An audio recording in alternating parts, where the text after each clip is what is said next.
Psychological factors in involvement and performance. We're going to go over is kind of what factors influence us to engage and perform. So some of those key factors would be motivation. So it's a drive to act, confidence, right? Belief, focus. Am I able to pay attention? Am I able to concentrate? And then resilience. So we'll uncover those a little bit more.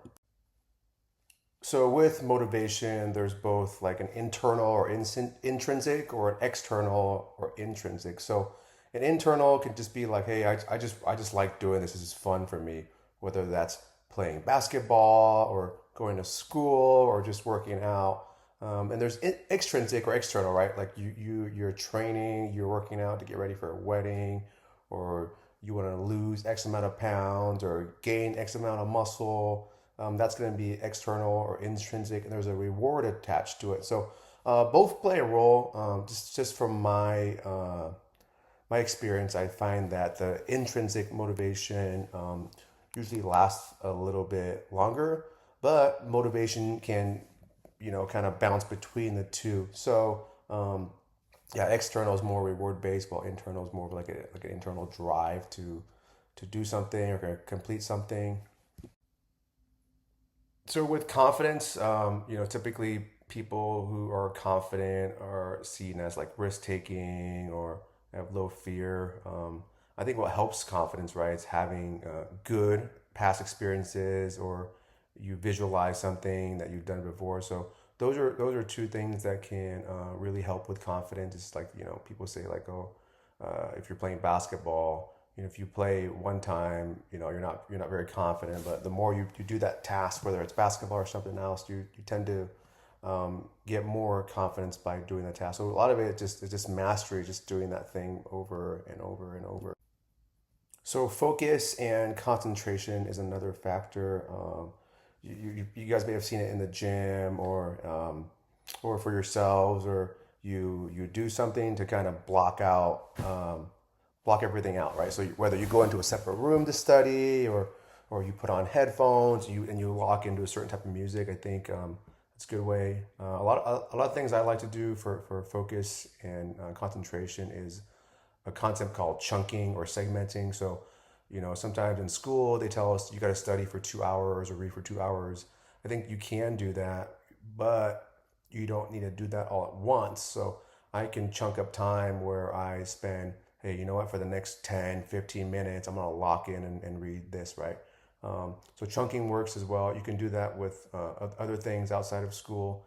And then just mindfulness slash meditation, where you are maybe doing breath work, or you're closing your eyes and just kind of deep in thought. And that kind of pairs in with the visualization too, that helps with confidence.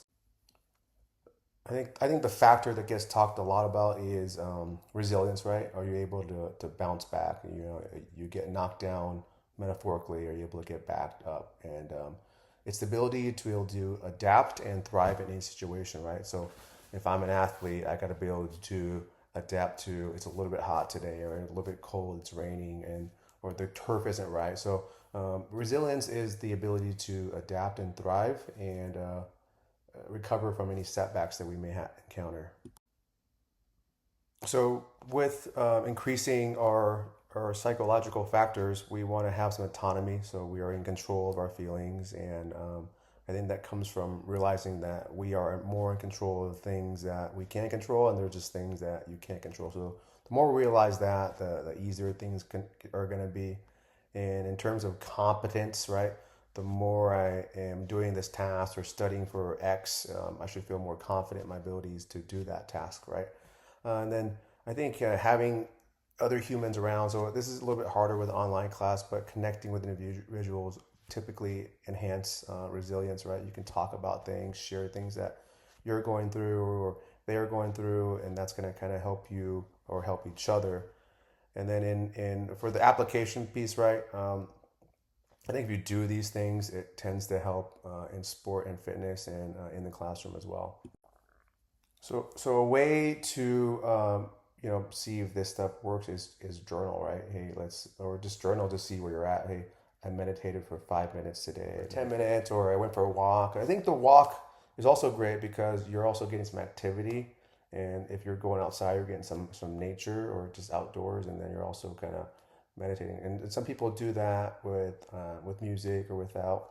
I try to do it without music because sometimes we're always around technology and our Instagram and our phones are going off. So I think yeah, doing that stuff, logging is really going to help. That way you know what worked that day or what's working for you lately.